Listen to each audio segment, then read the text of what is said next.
fostered in the image of previous expos that brought you the Eiffel Tower, the Space Needle and Crystal Palace, Dubai Expo 2020 is the Emirates' attempt at bringing the world together around technology, innovation and sustainability. Granted, it didn't take place until 2021 because of COVID, but they spent so much money on gigantic LED 20s, why change a brand now? I headed to the Expo Village to find out what was going on, and how the Middle East centre of capitalism framed the debate around climate and development. On first arrival at security, you're met with this sign. Bright yellow covered in prohibited things. The picture isn't clear, but as you can see in the right, political signage is banned.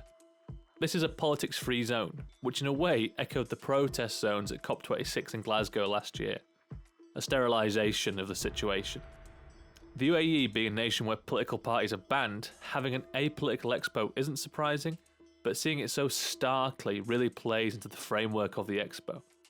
An apolitical nature was quite jarring in places, where demands for action on climate change were just laid out as demands for innovation, not redistribution.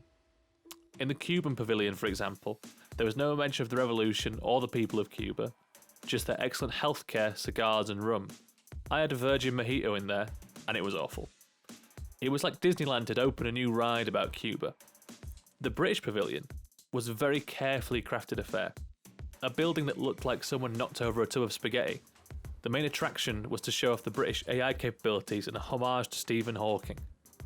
After walking up a staircase of British technology, you were invited to type a word on an iPad, and an AI would generate a poem that would be displayed on the outside of the building. Classically, I chose the word socialism, and here's what it generated. The irony in the UAE, we'll leave it there. Once through security, the site is broken up into 3 sectors based around the themes of the expo: mobility, opportunity and sustainability.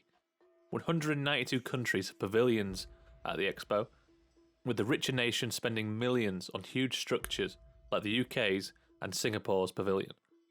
The global south for the most part were in whitewashed breeze block buildings, very pleasant, but just blank canvases to put up screens and poster boards. For many of these countries, the expo for them is an opportunity to try and attract investment and tourists to their nations. Time and time again though, walking around pavilions in the sustainability sector, information on their nation's mineral wealth or cheap labour or flexible labour laws was prevalent, like here in Botswana and again here in Bolivia. You can't blame these countries for trying to draw investment in, but this feels like a mile away from the future green utopia that the main expo pavilions are signalling to.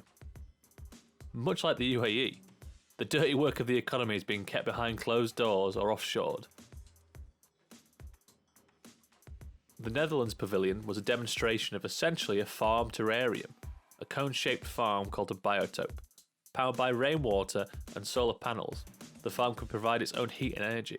The Singapore pavilion was an extension of this idea further, with a full building covered from foundations to steeple in plants as an answer to deal with bad air quality in cities and extreme heat. Adaptation was certainly an overarching theme. Every technological innovation at the expo was accompanied by some large projector or light show to demonstrate what it was doing, to dazzle audiences and, at my guess, leave them feeling hopeful about how the current world system can fix our problems. And as someone who's a tech, I quite enjoyed it, but it felt there was almost too much spectacle and not enough substance in a lot of this work.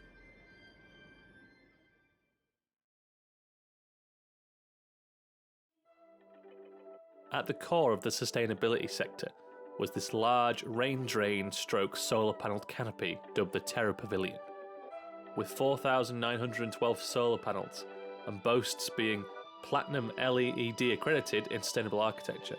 This is the tour de force of how to deal with climate change from the expo.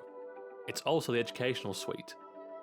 At its entrance, a series of fairground games based around balance and strength framed climate change in some peculiar terms. Not too much market, not too much regulation, only a balance will save us.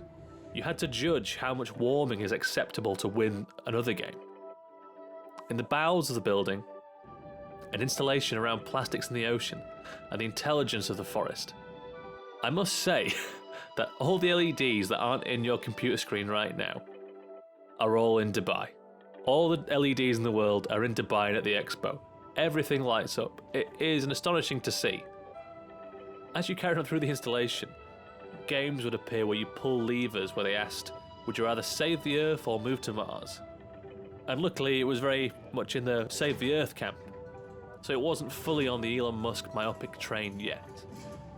The exhibitions around plastics were the most well put together, even mentions of the circular economy and pushing for better recycling. It is disconcerting though, that even when these exhibitions understand the scale of the problem, all the answers feel very self-driven. What can you do now to save the planet? Make your pledge now to save the planet. At the same time, if you fly Emirates Airways, you get a free ticket to the expo, but you should fly less. But if you do fly Emirates. And they are flying in acts like Alicia Keys from all around the world. With all capitalist-based engagements around climate, there's always a contradiction to be had, the rub between environment and profit. Before I wrap up, as someone who works in the arts and theatre, the place is a technical marvel. The central Al Wasl Plaza is a sight to behold. What must be over 100 projectors lighting up the roof and thousands of lights, I've never seen anything like it before. It's amazing what you can do with infinite budgets. The Expo is showcasing some very interesting developments in technologies when it comes to green innovation. And as a place for countries to show off some weird and wonderful things, it's a great place to explore. But I wouldn't take its advice on how to justly save the planet from climate breakdown. It is awash with the language of sustainability and social justice, but as with everything I find in the UAE, it feels kind of hollow. No plan to enact, or even let people have a say in the enacting. Throughout my time in the UAE, I've found that there is this thin veneer over how the country operates. Strong central and regional governments, with militaristic patriotic trappings to demonstrate power. But if you poke it a little, the facade starts to crack.